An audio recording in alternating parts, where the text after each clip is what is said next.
All right, the right fits. We are back here. It is, what is today? The 2nd of June, and it has been a while. Oh, sorry, 2nd of July, and it has been a wild June, going from the debate, which I'm going to talk about here in a second. God, that debate. Let's just start off with the debate, huh? Oh my God, the debate between Joe Biden and and Donald Trump was the worst. It was the worst possible thing.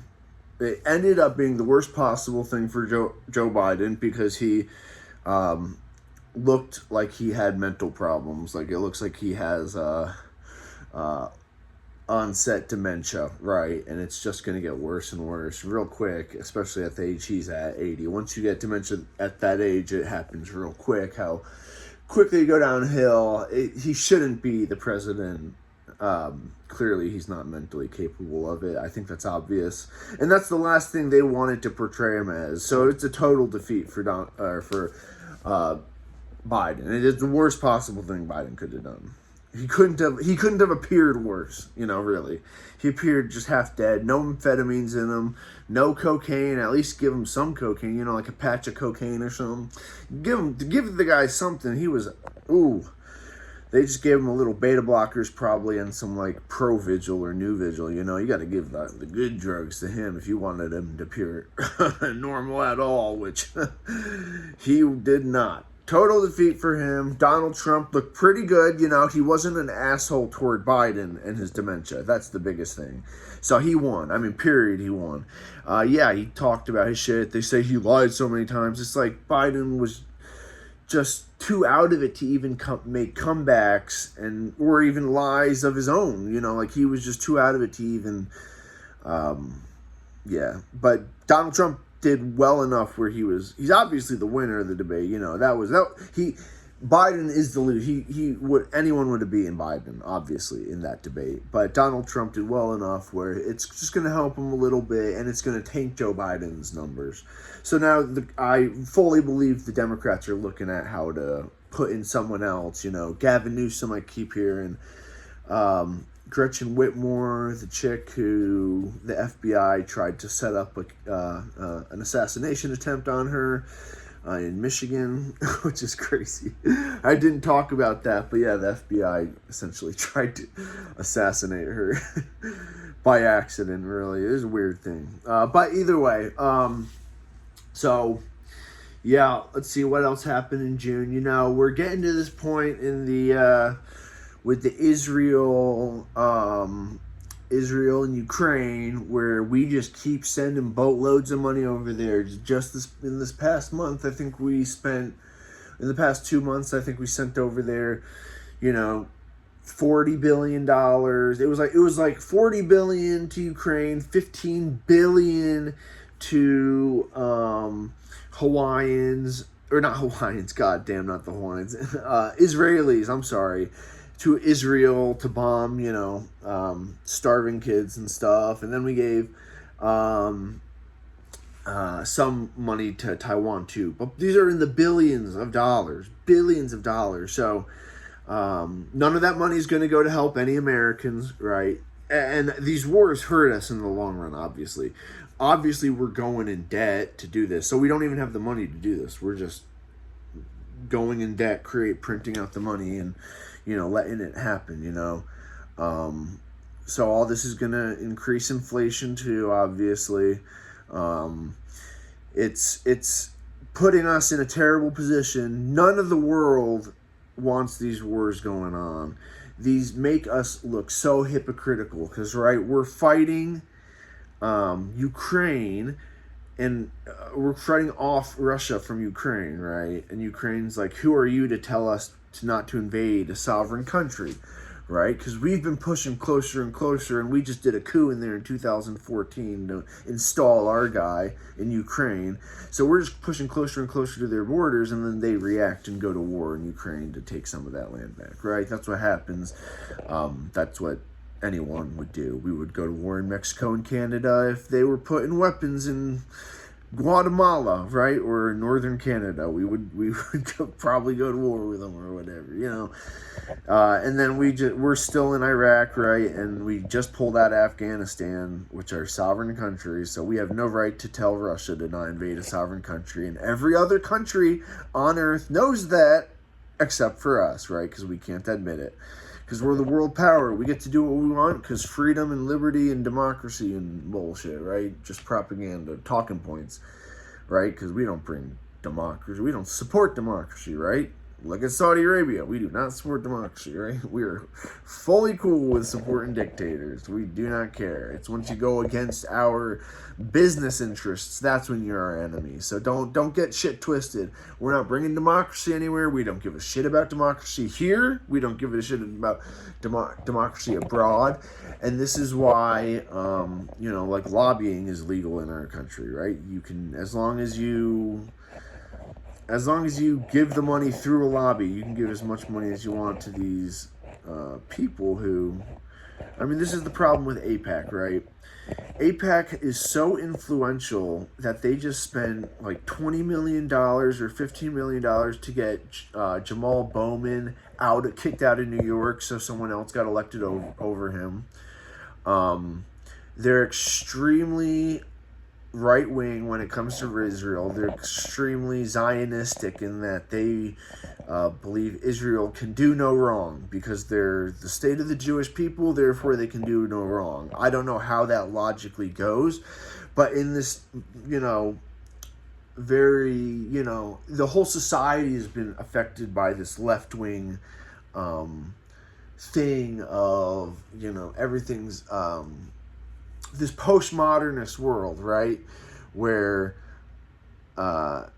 Israel can spend as much money as they want, influencing through AIPAC, right? So Israel has a lobbying group called AIPAC, and each of the senators have their AIPAC guy that they go to, and they go, what can I, what do I have to say about Israel, pretty much, and they go by that so they can keep getting money, and so that they don't have the person running against them get millions of dollars to beat them in a race, right, in an election, and that's how influential money is, right? Another country can come in and really set their own agenda when it comes to Israel, and that's why there's on the left, on the right, there's a couple people, but there's no real condemnation of what they're doing, right? What they're doing to Palestine is 10 times worse than what Russia's doing to Ukraine, right? But it's okay that we continue the war and give weapons to Ukraine so that more Ukrainians can die, and that in trying to protect, because Ukrainians, are losing so many more people than the Russians. The Russians have set their place, have set their boundaries, set up good defenses. And every expert I'm hearing, the pundits will say, "Oh, Ukraine's killing so many more Russians," which we know is just not. That doesn't even make sense. That's like if we went to war with Mexico. Mexico's winning, it's like that doesn't. It's ridiculous, right? Russia is killing many more people than Ukraine. Ukraine's pulling people off of buses and stuff just to get their people to the war, because a lot of Ukrainians are fleeing, not trying to go to the front lines just to be killed. Right? And because of us, more Ukrainians are dying. Because of our money that we need here, more Ukrainians are dying. And don't forget, a lot of this money that we spend is going to the military-industrial complex, too. So the shareholders, our congressmen, usually, right? BlackRock, the shareholders of these military-industrial companies will make a lot more money because they got these government contracts, right, that they get to make $40 billion worth of shit to give them. And then some of that money just goes directly to them, where in the most corrupt country on earth, Ukraine, a lot of it then gets ciphered out, and people are selling weapons to other countries now. They found American weapons in the hands of enemies, I think, in Iraq, and even all the way as far as Mexican cartels.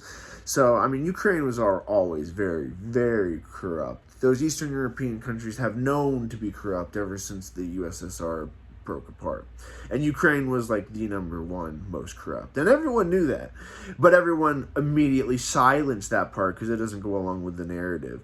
But what I was saying about postmodernism is that with the Israeli war, no one wants to combat Israel. No one wants to criticize Israel, right? Because what happens if you criticize Israel? You hate Jews for some reason, right? And it's like, that's just so ignorant to think like that. Like, we're not technically a Christian country. I don't think India is technically a Hindu country, right? But if you're criticizing India or America, no one calls you're an you're a Christian against racist, or you're a racist against Christians, you're a racist against Muslims if you don't like Saudi Arabia, or you're racist against Hindus if you don't like, if you're, say something negative about India's government. It's crazy, right? So, yeah, and honestly, Israel is not much of a democracy. They have really shut down free speech since this war began. They detain people, and the torturing of the people they have is so barbaric. A lot of these Israelis are indoctrinated from a very young age to look at these people as less than human. And so when you get these 20-something-year-olds in the place where they have these people, they just round up people, right? We've seen videos of it. They just round up like half-naked men. They assume, they tell the U.S. these are all Hamas fighters, and obviously that can't be true, just like statistically. And then they bring them all and torture them, and a lot of them die. Like, torturing them in the craziest ways. Apparently they're doing the newest torture of all, which I don't even want to describe it, but let's just say it's SA with dogs. They're using dogs to do, really big dogs to do SA, the males, which is just so crazy to think about. And it really shows this. I keep talking about how much money is going to these places, right? Because it really shows the deeper problem in our country. And same with the last two elections, right? When they scrubbed Bernie from having any chance. The Democratic Party is the least democratic institution, right, in this country probably, since they literally stripped Bernie, because they would have rather have Trump than Bernie. The last thing they want than some right guy who controls the government is a socialist. That's the last thing they ever want, right? They'd rather have Hitler than Bernie Sanders. And if you don't believe me, go back and actually look at what they did in 2016 and 2020. They were freaking out in 2020 because Bernie was winning. And they did everything possible, and everyone went along like a little lackey. Like, oh my gosh, Elizabeth Warren lost all my respect. She wouldn't just say, Bernie needs to win, you guys. She goes, Biden's the person. It's like, Bernie would have been so much better at this point. Everybody on earth knows it. So that's the Democratic Party. But now you look at this party, right? And imagine if RFK Jr. was on that stage. Think about how much better of an entertainment it would have been. It would have actually made Joe Biden look better, because then it would have taken away from his gaffes. And I think it would have been good for Donald Trump just to get some back and forth with somebody. He couldn't really go back and forth with Joe Biden because he was so brain dead. But with RFK Jr. up there, which of course they wouldn't do, he had all the necessary requirements, right? Because CNN gets to create their own requirements for some reason. I don't know how that's not. How is the presidential debate not something that, like, we get to choose the requirements? How is it that CNN gets, like, that's how much media literally controls our system. That's why the two-party system is able to work like it is, because the media enforces, right? They literally enforce their candidates or whatever. They ensure, and without the media, they couldn't have done this to Bernie in 2016, 2020. Everybody in the media was hating on him, but people still liked him because they actually liked him as a person. But the people, in even the biggest Democratic strategists, they never wanted Bernie. Never in 1,000 years would they want Bernie, because that's the socialist and that's the end of America. You know what I mean? Because these people are rich, and they are tied to our economic system, right? Which our economic system is tax mainly the middle class and the wealthy to get just enough, right, where we can spend $1 trillion a year bombing other places, right, sending our troops to military bases abroad where they are in danger and do nothing for our security. Us being in the Sudan, us being in Somalia, us being in Iraq, Syria, Libya. Look at these places. Have any of them gotten better because our military bases are there? Do we care? Have we made those countries actually worse, perhaps? Like, it's just crazy. It's just crazy. Like, obviously, we created the terrorism that got Osama bin Laden freaked out enough to eventually want to bomb us. It was what we were doing in the first Gulf War and supporting of Israel that got him to think that crazily, right? We've learned nothing. We really haven't. And so we're going to keep spending more and more money abroad, no matter which party is in. Notice that, because it's not a two-party system.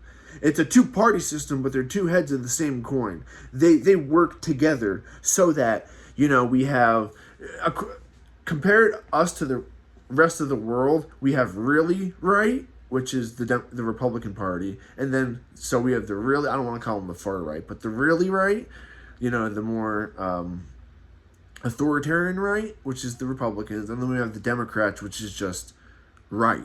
They're still right wing, and they don't call themselves right wing. And a lot of people believe that, don't compare us to other countries. We're the number one country on earth. So how we say goes, and so that therefore the Democratic Party is left, and Bernie's a crazy socialist, and therefore the Republican Party's in the middle of the right. And it's like, that's such bullshit. That's not, that they work together. Literally, they work together so Bernie could never become president. They won't allow anyone, like RFK, right? He wants to dismantle some of the intelligence states. God, that's the last thing Americans can allow to happen. Because then what will that do? That'll free up a bunch of money that can go to the people. But that's the last thing they want, right? They want government money, because this is what Congress is now. They collect the taxes, and then they send it out to the people. They give the people the bare minimum just to live, right? And they call it the greatest country on earth, right? When 1% of our males have been in prison. And then they funnel the rest of the taxes to corporations, right, and companies that they have holdings with, so their tax dollars go up, and and then they start wars because they have the ability to do that, and that stimulates more of our money funneling toward military companies, right? And so people say our economy is really not that bad if you look at the stock market. The stock market's owned by the top 10%. 90% of the stock market's owned by the top 10%, and the top 1% owns like half, right, of the stock market. So BlackRock and Vanguard alone, own like 30% of the S&P. So so our government has a lot of money, but we also have the largest inequality since the Great Depression. And we've been able to do these little financial tricks like during COVID to stop another Great Depression.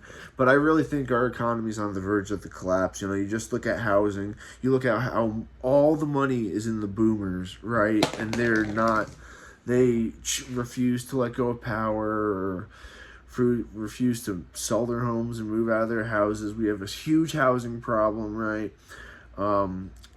Just our economy altogether. Used and new cars are crazy expensive right now. It's really unbelievable the spot we have put ourselves in. We haven't raised. I remember when we raised the minimum wage. I was in high school. I'm 31 now. We were in high school and raised it to $7.25. Australia's is like 22. Why is Australia such a better place, right, economically than us? Why is it such a better place, right? And you can ask that, but when you have a $22 minimum wage, it really stops people from being poor. That's just like the bottom line. And yes, like the only people who the Republicans and Democrats really serve is business owners. But that's such a small percent of our country. And that's not small business owners either. It's medium and big that actually have the money to bribe them. But we really need to look at how to really... Our government system is supporting a crazy economic system. And they use the word socialist, right? Because socialist to an American just means bad. They don't know what the fuck socialism is. They just know it's bad, right? When really socialism is a type of economic system that critiques capitalism, right? But we don't worship democracy in this country. We worship capitalism and call it democracy in this country. That's why we can't raise the rates that military men get paid at. But we can spend $60 billion for Ukraine and Israel to bomb people that shouldn't be bombed. Sad. I really wish we could talk more about what we could do about it, but maybe I'll do that on another video. All right, guys. The Right Fits.